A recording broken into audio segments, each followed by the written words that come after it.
Friends ಎಲ್ಲರೂ ಹೇಗಿದ್ದೀರಾ? ನಾನು ಚೆನ್ನಾಗಿದ್ದೀನಿ ನೋಡಿ. ಈಗ ಸ್ಟಾರ್ಟ್ ಮಾಡಿದ್ದೀನಿ ವೀಡಿಯೋಸು. ಇಷ್ಟು ದಿನ ಶಾರ್ಟ್ ಅಷ್ಟೇ ಆಗ್ತಾಯಿದ್ದೆ, ನನಗೆ ಟೈಮ್ ಇರಲಿಲ್ಲ ಅಂತ ಹೇಳ್ಬಿಟ್ಟು ಬರೀ ಶಾರ್ಟ್ಸ್ ಮಾತ್ರ ಆಗ್ತಿದ್ದೆ. ನನಗೆ ಎಡಿಟ್ ಮಾಡೋಕ್ಕೆ ಟೈಮ್ ಸಿಗ್ತಾ ಇರಲಿಲ್ಲ. ಈಗ ನನ್ನ ಹಳೆ ವೀಡಿಯೋ ಯಾರೆಲ್ಲ ನೋಡಿರ್ತೀರ ಅವ್ರಿಗೆ ಆಲ್ರೆಡಿ ನನಗೆ ಗೊತ್ತಿರುತ್ತೆ. ಈ ಟೈಮಲ್ಲಿ ನಾನು ಬಟ್ಟೆ ಸ್ಟಿಚ್ ಮಾಡೋದು ಕಮ್ಮಿ, ತುಂಬಾ ಕಮ್ಮಿ ನಾನು ಸ್ಟಿಚ್ ಮಾಡೋದು.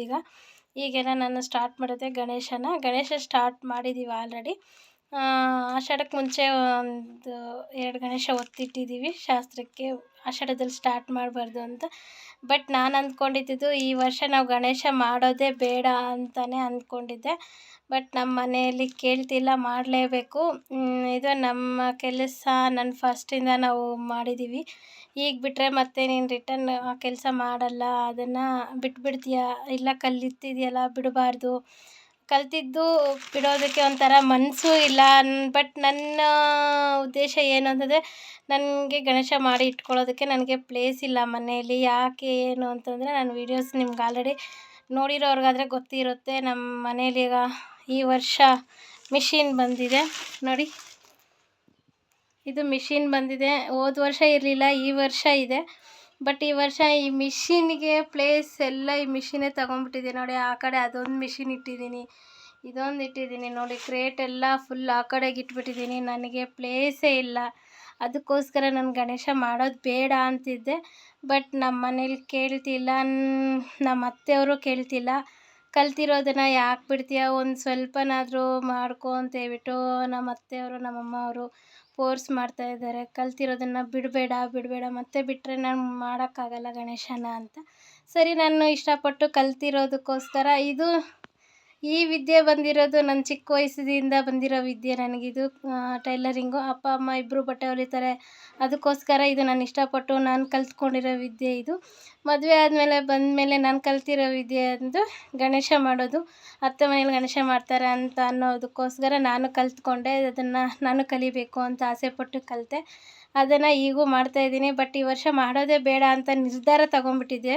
ಆದರೆ ನಮ್ಮ ಮನೆಯಲ್ಲಿ ಎಲ್ಲರೂ ಫೋರ್ಸ್ ಮಾಡ್ತಾಯಿದ್ದಾರೆ, ಮಾಡಲೇಬೇಕು, ಸ್ವಲ್ಪನಾದರೂ ಮಾಡ್ಕೊ ಅಂತೇಳ್ಬಿಟ್ಟು ಹೇಳ್ತಾಯಿದ್ದಾರೆ ನೋಡಿ. ನಮ್ಮ ಮನೆಯಲ್ಲಿ ನಾನು ಹಾಲಲ್ಲಿರೋದು ಎಲ್ಲೂ ಪ್ಲೇಸೇ ಇಲ್ಲ ನೋಡಿ. ಆ ಕಡೆ ಫುಲ್ಲು ಕ್ರೇಟ್ ಇಟ್ಟಿದ್ದೀನಿ ನೋಡಿ. ಆ ಕಡೆಯಿಂದ ನೋಡಿ ಆಲ್ರೆಡಿ ಮಣ್ಣು ಸ್ಟಾಕ್ ಇದೆ ನನಗೆ ಗಣೇಶ ಮಾಡೋದಕ್ಕೆ ನೋಡಿ. ಇಲ್ಲಿ ಮಿಷಿನ್ ಇಟ್ಟಿದ್ದೀನಿ ನೋಡಿ, ಅಲ್ಲೊಂದು ಮಿಷಿನ್ ಇದೆ.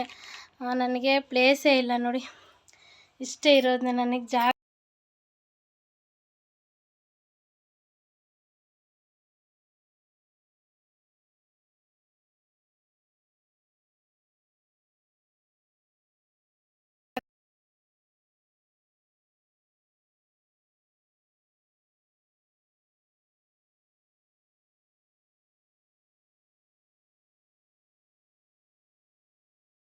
ಮನೆಯಲ್ಲಿ ಜಾಗ ಇದು ಕ್ರೇಟ್ ಈ ಕಡೆ ಬಂದ್ಬಿಟ್ಟಿದೆ. ಬಾಗ್ಲ ಹತ್ರ ನೋಡಿ, ನಾನು ಆಲ್ರೆಡಿ ಮಣ್ಣು ಸ್ಟಾಕ್ ಆಗಿದೆ ನನಗೆ. ಇದಕ್ಕೆ ಫುಲ್ ಕವರ್ ಮಾಡಿದ್ದೀನಿ. ಇದನ್ನು ಕೆಲಸ ಇದ್ದಾಗ ಮಾತ್ರ ಅಷ್ಟೇ ಕವರ್ ತೆಗೆದ್ಬಿಟ್ಟು ಅದನ್ನು ಮತ್ತೆ ಮುಚ್ಚಿದೆ. ಯಾಕಂದರೆ ಮಣ್ಣು ಈಗೆಲ್ಲ ಮೆತ್ಕೊಂಡ್ರೆ ಮತ್ತೆ ನಾನು ಅದನ್ನು ಕ್ಲೀನ್ ಮಾಡ್ಕೊತ ಕೂತ್ಕೊಂಡ್ಬಿಡ್ಬೇಕು ನೋಡಿ. ಜಾಗನೇ ಇಲ್ಲ ನಮ್ಗೆ, ಇಷ್ಟೇ ಇರೋದು. ಅದಕ್ಕೆ ಬೇಡ ಅಂತಂದರೆ ಕೇಳಿಲ್ಲ. ನಮ್ಮ ಮನೇಲಿ ಬೇಡ, ಮಾಡಲೇಬೇಕು ಅಂದಿದ್ದಕ್ಕೆ ಆಲ್ರೆಡಿ ನಮ್ಮ ಮನೆಗೆ ಗಣೇಶಪ್ಪ ಸ್ಟಾರ್ಟ್ ಆಗಿದೆ. ಈಗ ಮಾಡಬೇಕು. ಇದರಲ್ಲಿ ಸ್ವಲ್ಪ ಗಣೇಶನ ಆಲ್ರೆಡಿ ಕ್ಲೀನ್ ಮಾಡಿ ಇಟ್ಟಿದ್ದೀನಿ. ಇನ್ನೂ ಒಂದು ಸ್ವಲ್ಪ ಗಣೇಶ ಇದ್ದಾವೆ, ಅದನ್ನು ಈಗ ನಾನು ಕ್ಲೀನ್ ಮಾಡಬೇಕು. ನೋಡಿದ್ರಲ್ಲ, ಈಗೆಲ್ಲ ಇದನ್ನು ನಾನು ಕ್ಲೀನ್ ಮಾಡ್ಕೊಬೇಕು. ನಮ್ಮ ಮನೆಯವ್ರು ನಿನ್ನೆ ಒತ್ತಿಟ್ಟಿದ್ರು ಗಣೇಶನ. ಅವು ಇನ್ನೂ ಕ್ಲೀನ್ ಮಾಡೋದು ನನಗೆ ಪೆಂಡಿಂಗ್ ಇದೆ ಅಂತ ಹೇಳಿದ್ನಲ್ಲ, ಇನ್ನೂ ಗಣೇಶ ಪೆಂಡಿಂಗ್ ಇದ್ದಾವೆ. ಅದನ್ನು ನಾನೀಗ ನಮ್ಮ ಮನೆಯವ್ರು ಬರೋ ಅಷ್ಟರೊಳಗಡೆ ನಾನು ಕ್ಲೀನ್ ಮಾಡಬೇಕು. ಕ್ಲೀನ್ ಮಾಡಿಕೊಂಡು ಮತ್ತೆ ಚಿಕ್ಕ ಸೈಜ್ ಗಣೇಶ ಒತ್ತೋಣ ಅಂತಿದ್ದೆ. ಸಾಯಂಕಾಲ ಆಯಿತು, ನನಗೆ ಆಗಲಿಲ್ಲ.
ಸಾಯಂಕಾಲ ಆಗೋಷ್ಟೊತ್ತಿಗೆ ನಮ್ಮ ಮನೆಯವ್ರು ಬಂದರು. ನಮ್ಮ ಮನೆಯವ್ರಿಗೆ ಸರಿ ಅಂತ ಹೇಳ್ಬಿಟ್ಟು ಇದನ್ನು ಕ್ಲೀನ್ ಮಾಡಿದ್ದಾದಮೇಲೆ ನಮ್ಮ ಮನೆಯವರು ಒತ್ತುತ್ತಾಯಿದ್ರು. ನಾನು ಅದನ್ನು ಮಣ್ಣು ಇದು ಮಾಡಿಕೊಡ್ತಿದ್ದೆ, ರೋಲ್ ಮಾಡಿಕೊಡ್ತಿದ್ದೆ. ನಮ್ಮ ಮನೆಯವರು ಗಣೇಶ ಒತ್ತಾಯಿದ್ರು. ಮತ್ತು ನಾನು ಕೆಲಸ ಮುಗಿಸಿ ನಮ್ಮ ಮನೆಯವ್ರು ಮಾಡಿಕೊಡ್ತಾಯಿದ್ರು. ನಾನು ಗಣೇಶ ಒತ್ತಿಲ್ಲ. ಸರಿ ಅಂತ ನಾನು ಕ್ಲೀನ್ ಮಾಡಿಕೊಂಡು ನಮ್ಮ ಮನೆಯವರು ಒತ್ಕೊಡ್ತಾಯಿದ್ರು. ನಾನು ಇದನ್ನು ಸ್ವಲ್ಪ ಹೊತ್ತಷ್ಟೇ ಮಣ್ಣು ರೋಲ್ ಮಾಡಿಕೊಟ್ಟೆ. ಆಮೇಲೆ ನಾನು ಮತ್ತೆ ಕ್ಲೀನ್ ಮಾಡೋಕ್ಕೆ ಕೂತ್ಕೊಂಡೆ. ಅದು ಒಳಗಡೆ ನಮ್ಮ ಮನೆಯವರು ಬಜ್ಜಿ ಮೆಣಸಿನ್ಕಾಯಿ ತಗೊಬಂದಿದ್ರು.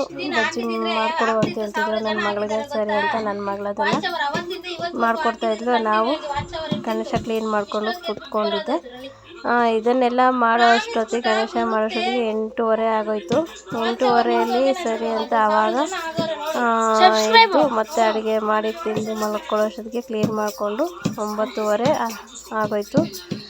ಅಡುಗೆ ಮಾಡಿ ತಿನ್ನೋ ಅಷ್ಟೊತ್ತಿಗೆ 9 ಗಂಟೆ 9:30 ಆಗೋಯಿತು. 9:30 ಆದಮೇಲೆ ಮತ್ತೆ ಮನೆಯಲ್ಲಿ ಕೆಲಸ ಹಂಗೆ ಇತ್ತು. ಮತ್ತು ಅದನ್ನೆಲ್ಲ ಸೈಡಿಗೆ ಎತ್ತಿಟ್ಟು ಮತ್ತು ಮನೆಯಲ್ಲಿ ನಾವು ಡೈಲಿ ನೈಟು ಬೆಳಗ್ಗೆ ಹೊತ್ತು ಮನೆ ಒರೆಸ್ತೀವೋ ಬಿಡ್ತೀವೋ, ಈ ಗಣೇಶ ಹಬ್ಬದ ಟೈಮಲ್ಲಂತೂ ನಾನು ಮಿಕ್ಕಿದ ಟೈಮಲ್ಲಂತೂ ನಾನು ಡೈಲಿ ಮನೆ ಒರೆಸೋದೇ ಇಲ್ಲ. ಕೆಲವರೆಲ್ಲ ಡೈಲಿ ಒರೆಸ್ತಾನೆ ಇರ್ತಾರೆ. ಬಟ್ ನಾನು ಡೈಲಿ ಮನೆ ಒರೆಸೋದೇ ಇಲ್ಲ. ನಾನು ಓನ್ಲಿ ಶುಕ್ರವಾರ, ಸೋಮವಾರ ಮತ್ತು ಅಮಾವಾಸ್ಯೆ, ಹುಣ್ಣಿಮೆಗೆ ಮಾತ್ರ ನಾನು ಅದನ್ನು ಮನೆ ಕ್ಲೀನ್ ಮಾಡಿಕೊಂಡು ಒರೆಸ್ಕೊಂಬರ್ತೀನಿ. ಬಟ್ ನಮ್ಮ ಮನೇಲಿ ನೀವು ನೋಡಿರ್ತೀರ, ಬಟ್ಟೆ ಪೀಸು ಅದು ಇದು ಬೀಳ್ತಾನೆ ಇರ್ತೈತೆ. ನಾನು ಅದನ್ನೆಲ್ಲ ಇದು ಮಾಡಿಕೊಂಡು ನಾನು ಮಾಡೋಕ್ಕಾಗಲ್ಲ ಅಂತೇಳ್ಬಿಟ್ಟು ನಾನು ಅದನ್ನು ಡೈಲಿ ಮನೆ ಒರೆಸಲ್ಲ. ಬಟ್ ಗಣೇಶ ಒತ್ತಿದ ಟೈಮಲ್ಲಂತೂ ನಾವು ಡೈಲಿ ಮನೆ ಒರೆಸ್ಲೇಬೇಕು. ನೈಟ್ ಎಷ್ಟೊತ್ತಾದ್ರೂ ನಾನು ಮನೆ ಒರೆಸ್ಬಿಟ್ಟೆ ನಾನು ಕ್ಲೀನ್ ಮಾಡಬೇಕು. ಇಲ್ಲ ಅಂತಂದರೆ ಮತ್ತೆ ಇಲ್ಲಿ ಮಲ್ಕೊಳ್ಳೋದಕ್ಕೆ ಆಗೋದೇ ಇಲ್ಲ. ಬಟ್ಟೆ ಎಲ್ಲ ಮಣ್ಣಾಗುತ್ತೆ ಅಂತೇಳ್ಬಿಟ್ಟು ಅದನ್ನೆಲ್ಲ ಮುಗಿಸಿ ಮಲ್ಕೊಳ್ಳೋಷ್ಟೊತ್ತಿಗೆ 10:30 ಆಗೋಯಿತು. ನೋಡಿ, ನಾನು ಡೈಲಿ ವ್ಲಾಗ್ ಬರ್ತಾ ಇರ್ತೈತೆ ನೋಡಿ. ಇಷ್ಟ ಆದರೆ ಲೈಕ್ ಮಾಡಿ, ಸಪೋರ್ಟ್ ಮಾಡಿ. ಇಷ್ಟ ಆದರೆ ಸಬ್ಸ್ಕ್ರೈಬು ಮಾಡ್ಕೊಳ್ಳಿ, ನನಗೆ ಸಪೋರ್ಟ್ ಮಾಡಿ. ಡೈಲಿ ವ್ಲಾಗ್ ನಾನೀಗ ಹಾಕ್ತಾಯಿರ್ತೀನಿ. ಈಗ 1000 ಸಬ್ಸ್ಕ್ರೈಬರ್ಗೆ ಖಾಲಿ 5 ಜನ ಕಮ್ಮಿ ಇದೆ. ಇದೇ ಥರ ನನಗೆ ಸಪೋರ್ಟ್ ಮಾಡ್ತಾಯಿರಿ. ನಾನು ಅಂದ್ಕೊಂಡಿರಲಿಲ್ಲ ಇಷ್ಟು ಜನ ನನಗೆ ರೀಚ್ ಆಗ್ತಾರೆ ಅಂತ ನಾನು ಅಂದ್ಕೊಂಡಿರಲಿಲ್ಲ. ಬಟ್ ರೀಚ್ ಆಗಿದೆ. ಇನ್ನೂ 5 ಮೆಂಬರ್ಸ್ ನನಗೆ ಕಮ್ಮಿ ಇದ್ದಾರೆ. ಆದಷ್ಟು ಅದು ಬೇಗ ಆಗಲಿ ಅಂತ ನಾನು ಅಂದ್ಕೊಳ್ತಾ ಇದ್ದೀನಿ. ಇಷ್ಟ ಆದರೆ ಲೈಕ್ ಮಾಡಿ, ಸಪೋರ್ಟ್ ಮಾಡಿ. ನಾನು ಡೈಲಿ ವ್ಲಾಗ್ ಮಾಡ್ತಾನೇ ಇರ್ತೀನಿ, ಹಾಕ್ತಾನೇ ಇರ್ತೀನಿ. ನಾನು ನಿಲ್ಲಿಸಿದ್ದೆ ಇಷ್ಟು ದಿನ, ಡೈಲಿ ವ್ಲಾಗ್ ಮಾಡ್ತಾ ಇರಲಿಲ್ಲ. ಬಟ್ ಯಾರೇ ಏನೇ ಅಂದ್ಕೊಂಡ್ರು ನನ್ನ ಕೆಲಸ ನಾನು ಮಾಡಲೇಬೇಕು. ನನಗೆ ಏನು ಗೋಲಿದೆ ಅದನ್ನು ನಾನು ಮಾಡಲೇಬೇಕು. ಯಾಕಂತಂದರೆ ಮಾತಾಡೋರು ಯಾರು ನನಗೆ ಕೊಡಲ್ಲ.